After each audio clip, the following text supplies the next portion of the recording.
go ahead and get started. It's great to see everybody, and thanks for coming out on a little toasty Tuesday night. Call the meeting to order, and before we dive into the consent agenda, which is only one item on it, is I would like to table item number 1 under old business, the public hearing and comment policy. And so, do we need to take a vote on that, or? Okay.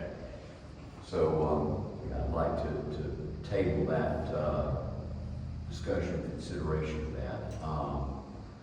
Do I hear a motion we do that? Second. All in favor say aye. Aye. Okay. The consent agenda has just one item on it, and that's the July 21st council meeting minutes. And so do I hear a motion that we approve the consent agenda? So moved. Second. All those in favor say aye. Aye. Okay. Old business. We've got one item there now that the conceptual design. I've seen some people kind of walking up to the screen already. So Brad's going to share a little bit of background about how we got to where we are on this and where we're headed. So in November of 2010, the town acquired the Virginia Mill site, which was 22 acres, and just over 11 of those acres are considered to be buildable. In 2018, it was first mentioned about hiring the Development Finance Institute, which is a division of the School of Government, for them to do a feasibility study of the site. From 2018 to 2022, off-and-on conversations continued about how the site could be considered at some point to be the heart of Swepsonville. In early of 2022, the council approved an agreement with DFI for their assessment of the site, and that assessment began in April of 22. In August of 22, their findings were presented to the council, which summary showed that the site would be suitable for development. Although the recommendations for achieving this outcome were not in the best interest of the town, it was reassuring that the town, that this site still had life and may one day be considered a town center. In 2023, the town began working internally on conceptual designs. In October of 24, the town was informed that the site was eligible for the North Carolina B&Q Brownfields program. Over the past 2 years, the town has worked with Hart Hickman, their environmental consulting group, for their guidance and support through the rigorous Brownfields program or process. As the town continues this journey, before any site work can begin, there will need to be an environmental management plan, an EMP, that will need to be drafted and approved by the EMP. The EMP is essentially a document that outlines how work is conducted at the site and considers environmental risk as it relates to the site work. For an EMP to be drafted, the town must have a detailed project description, which includes construction drawings and grading plans. Before you get to that point, the town will need to approve a conceptual design to serve as the foundation for moving forward, essentially the green light for the layout. That brings us to today with the conceptual design that is before you, and an opportunity to provide any additional comments as well as get guidance for how the council would like to proceed. Thank you, Brad. I know we've all had this to live with for a little while now, and at that point where we certainly make changes to it based on you all's review of it. Are there any kind of provisions that we need to take a look at?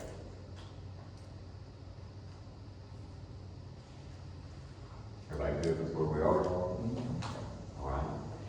Brad, talk a bit about where we'll go from here. Yeah, so I think essentially it's up to council for how they'd like to proceed. And we need a vote on that. No, not necessarily. You can just let us know if you want to be an agenda item for next month for a public comment period or survey or however you see fit for feedback. Okay. Well, I certainly think we need input from the town. And now we've got something that people can respond to. I'd like to suggest that we have a period of time between now and the September meeting where people will have access. I mean, I think the drawing was in the agenda packet that was on the website for the meeting tonight, but now we're going to move that to a more prominent place on the town's website. We're going to try to do some promotion. I would assume through social media and through the town website that it's available to get your feedback, questions, comments, and then in that public comment period next month will be an opportunity for you to share those with the council and have that input to us before we move forward on hiring a firm to start working on the plans that will be necessary for us to submit to the state to get approval.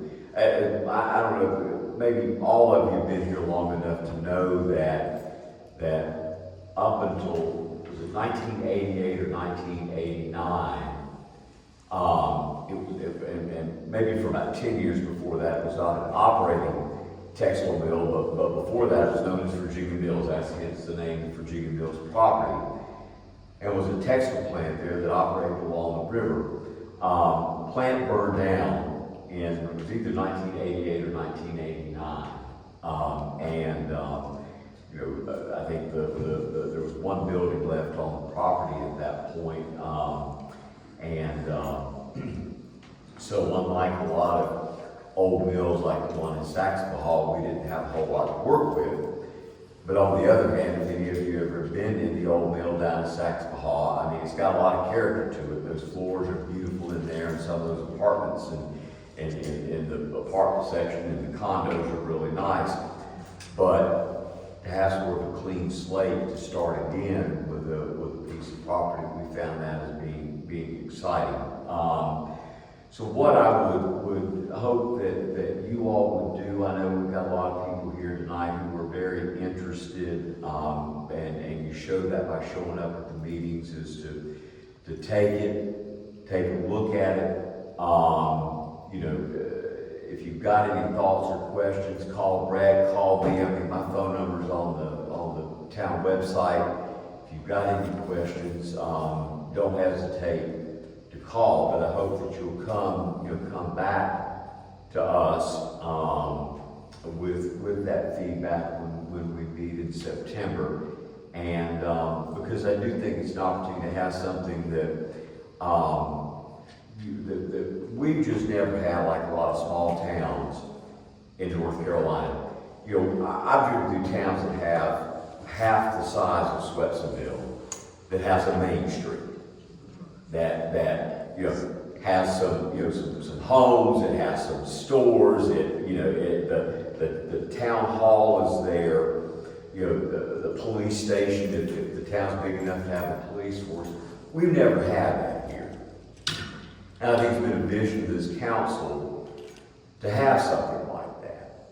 And it is a tribute to the people who sat in our seats years ago, that when this property became available, that they had the foresight to buy it. And so it's just hard to find around 22 acres along the Hall River that has water and sewer lines running on the street in front of it. So we see it as an opportunity and to maybe do something neat, maybe it's kind of a trite word, but do something significant for the town in terms of giving us a town hall that hopefully, in the next few years, you won't be coming to the church for council meetings. You'll be coming, meeting in council chambers in that town hall, which is part of that project. So, hearing no further revisions from the council, and I think maybe we're at a point just to start getting the word out. I hope you'll get the word out to your friends. I know there's some people who are regular attendees who are not here tonight.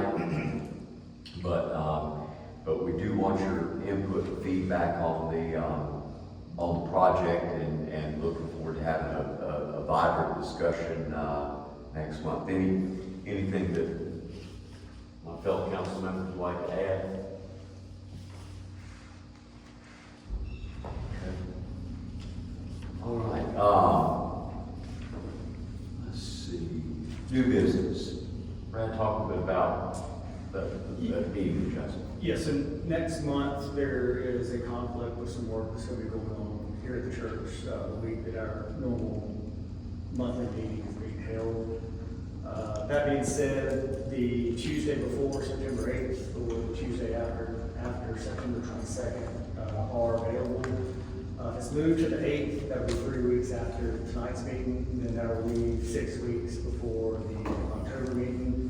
It's moved to the 22nd. That will be 5 weeks from tonight, and then that will be 4 weeks between the September and October meeting. Do any of you have a conflict on either of those dates, the 8th or the 22nd? Do you have any preference about one or the other? Is Labor Day the 7th? Labor Day is that Monday, the 7th, yes, So sir. it would be the Tuesday after. I'm not going to go, but that's worth noting. John, Drew, any thoughts on that? I'm looking either one.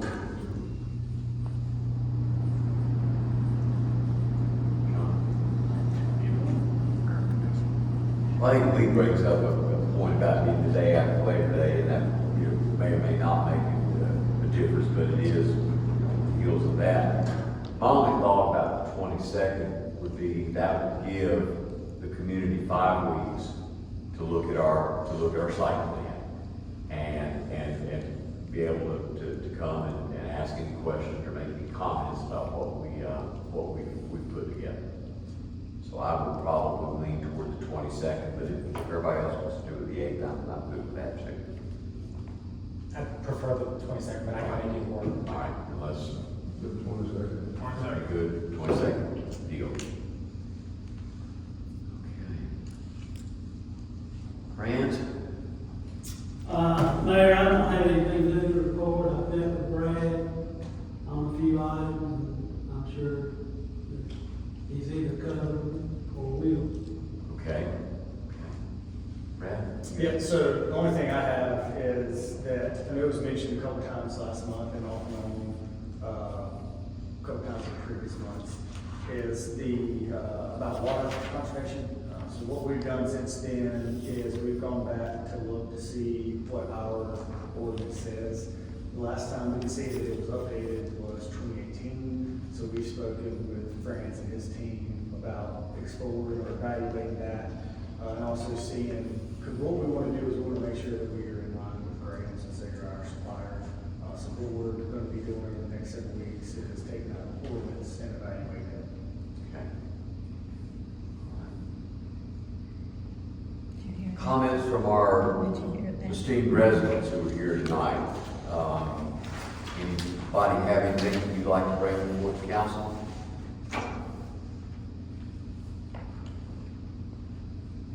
James? Yeah, last month we talked about trying to pull together the DESCO. Did that happen? So we do have a meeting, we have a meeting here. Okay, good. Yeah, I saw one of the, I can't remember his name, but I saw one of the guys out with DESCO. He was over looking at the big hole that they filled in, and he was also looking at the mailbox where there was a sinkhole that they filled in. I can't remember his name. Paul, I think is what he is. But anyway, he was over there looking this past week. Anybody else? Council, any comments?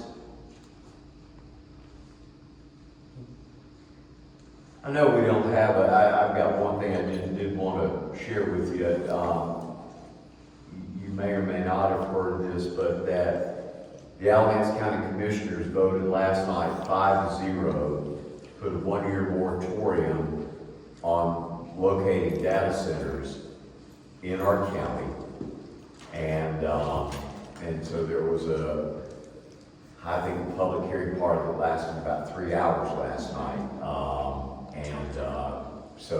But they voted 5-0 to implement a one-year moratorium. And I think during that time, they didn't really have any specifics at that point about how they were going to go about doing their due diligence on that. There was not a copy of the moratorium that was made available I went to the meeting last night. I'm just kind of some sort of a nerd, and so I couldn't get enough council stuff.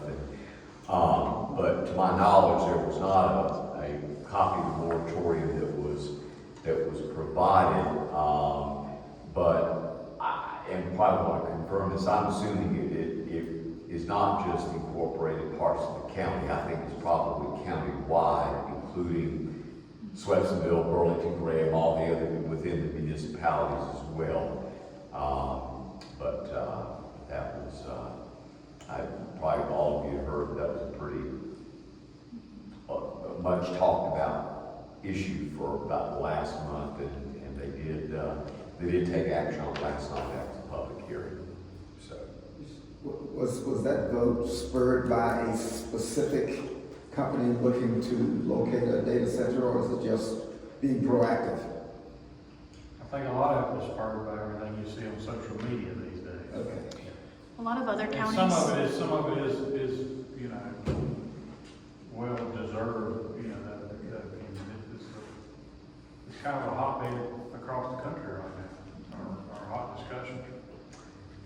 yeah, there was a speaker last night who talked about a sheet actually listed, and I remember Watauga County, I remember the town of Wendell. The reason I remember those two is that she mispronounced the Watauga County and Wendell. But two governmental bodies in the state that have put bans against data centers.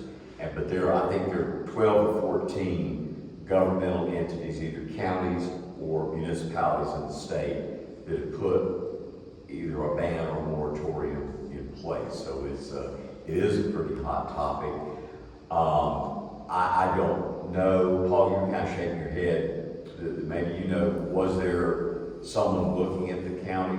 Not that I'm aware of. I just think the concern was that since the county has no zoning regulation and the current UDO does not mention data centers at all, that they felt like they needed to do something before an application was made and it was too late. Right, yeah, because I think it would have been, and they commented on that last night. I think Commissioner Thompson said, we want to get this done before something was put forward that we could go back and retroactively put a moratorium in place. So, And they also did it before the upcoming election, but that might be a little simple.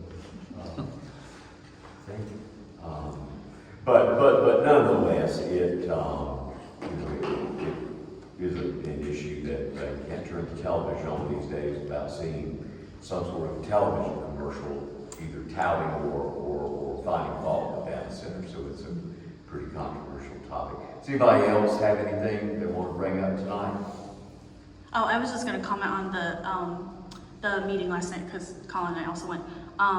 Yeah, it sounded like also in terms of getting the moratorium drafted, like they're trying not to, like they want to get it out quickly, the moratorium, but they're also trying to like not rush it as well because they don't want to risk like a data center company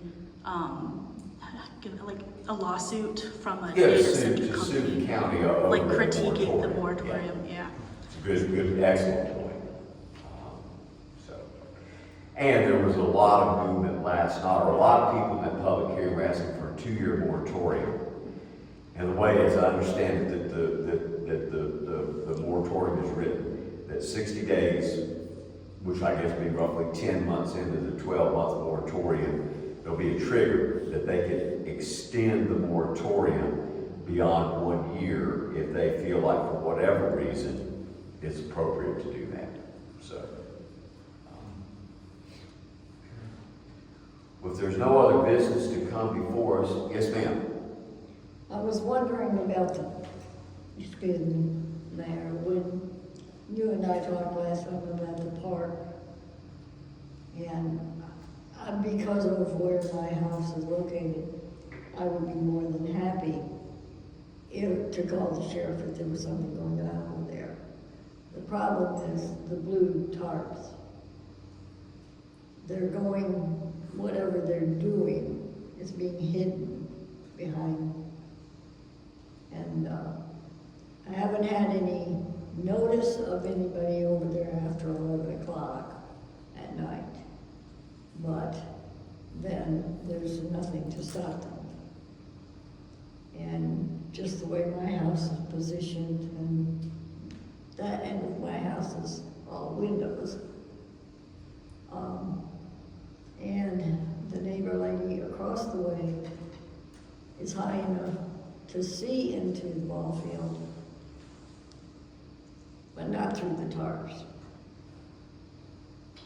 Well, no, I went down there and saw you after that meeting, and we talked, and we did get we do have the gate now. Yes. Which is chained up so vehicles can't get down there. The coated bathroom. And all the bathrooms and the door into the kitchen, all of that has been secured. Yeah, I'm sort of at a point right now where I feel like we've done, what we can do to try to secure that place. And again, I think we had this discussion before. I think if you're at all concerned about what's going on over there, call the sheriff. I mean, if there's something you feel like is Your Honor, I would. But Pardon? I'm going to explain to you why. My son was a police officer, and he did a favor for one of his buddies and took his shift one night. I was living in California. And he wasn't prepared for what was coming. And he died there that night. And I have a problem calling an officer if I can say to them, I believe there's drug trafficking going on or something. I could see past the blue tarps, which are no nuisance that I can see. Then I could say to the sheriff's department, I can see that they are doing drug trafficking over there, or they're doing things they shouldn't be doing over there.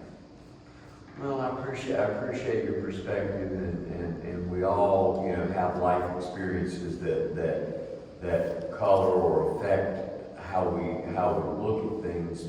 The other thing I think that just should be noted is that we're working on the schematic designs for that park, and that that we're it's not going to happen next week, but we're within a year of tearing all that down and starting the site work over there. And I think we talked there's going to be a buffer between your house and the park. And so I guess at some level you're going to have the same issue then that you got now with that tarp, that you're not going to be able to see through the shrubs once they get up to a certain size and what's going on over there either. So. I have trimmed all my side, all the way. But I'm saying this is additional, And I'm going to do the rest landscaping that we're going going down to my do over privacy there. fence. I think we've done about everything we can. I'm sorry. Okay, I offered, when I spoke to Brad about it, I said, do you want me to take the plastics down? I would. Then we can see what's going on. Well, again, I think I've talked to Brad about it. I think right now we're just at a point where Well, I've got to go around on that side of my privacy fence to take out the rest of the trimming. Brad knows I've cut down anything from my side that's over up to the gate. Now I've got to go around the other way and come in where the end of my privacy fence is, and in order to get to the rest of the brush that's between the back part of my property and the park. And I don't have a problem with it, just, see, my John Deere broke about, so I had to stop and get that fixed, but I just wanted Your Honor, to understand why, if I can't see what they're doing, if I can see what they're doing, or that I even think they're doing, at least I can see how many there are. Well, again, I think you had an unfortunate experience in a situation like that. There's nothing at the park that Let me finish, please. My feeling is that we have highly trained law enforcement officers who know how to deal with situations. Sure, mistakes happen, people get killed, yes, there's no doubt about that. But my suggestion is, rather than for you to play, neighborhood cop, I don't mean to be rude, but instead of you, sort of casing or figuring out what's going on, if you've got any doubt about something, call the sheriff's department and let them come down here and figure out what's going on, period. Oh, I'm not trying to, it was just a suggestion that the tarps are of no use. Well, like I said, I think that we can talk about this all night, the cows come home, but I think at this point, it's the same advice I gave you last time that we talked about this. We did eliminate the issue of a vehicle being able to drive through that gate. We got that secured now, and we secured the building. So nobody's going to be in that building, doing God only knows what. So we've taken some steps down there to secure it. And at this point, I think the town just feels like it's all that we can do. So, appreciate it. Do I hear a motion to adjourn? Second. All those in favor say aye.